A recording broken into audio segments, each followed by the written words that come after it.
12 years. Nabalaan ka na lang mga Surya because I went over the story. Kay, muna ginakanusahay natay mga balatian, natay shera, na ay magpaampo nato mga sakit physical. So, ito ha, 12 years niyang inantos. Pero, nagtuo ko kanunay milagro yun.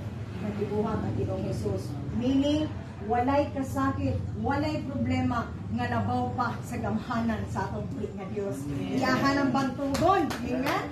God is a powerful God. You just have to declare that, especially karon nga naa na sa imong kasing-kasing si Jesus Christ. So congratulations, Brother Roy.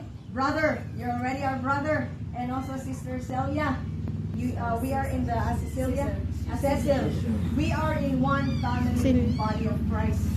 So, if you need us for prayer, sabi Presi, will just contact us. Invite us again, no? If nakapami space po diri, we will really be comforting you in prayers and even with encouraging words sa Ginoo. Kay mo man ang gusto sa Ginoo nga dasika ang iyahang mga katawhan. Bisag taliwala sa mga problema pagsulay balatian, naa ang iyang dako na iyang ipakita iyang buhay. So karon, anitas kadaugan. Victorious ba ta? Okay, Jesus died 2,000 years ago. Nasayang ba ba, anak?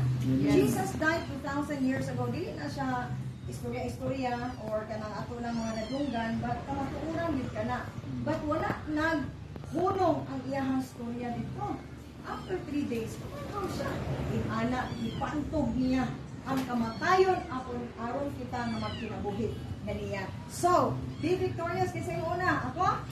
Sige, nagmadaugon ko kaayo nga igsoon because ang ako ang mga pag-ampo nga naa gyud maglanog-lanog ang pag-share sa tulong sa Ginoo. Intras bata pa ko pero padulong na dito sa kuan milestone ko no. Na naman ko sa 50, almost 50 ako by next March karon itugod sa Ginoo.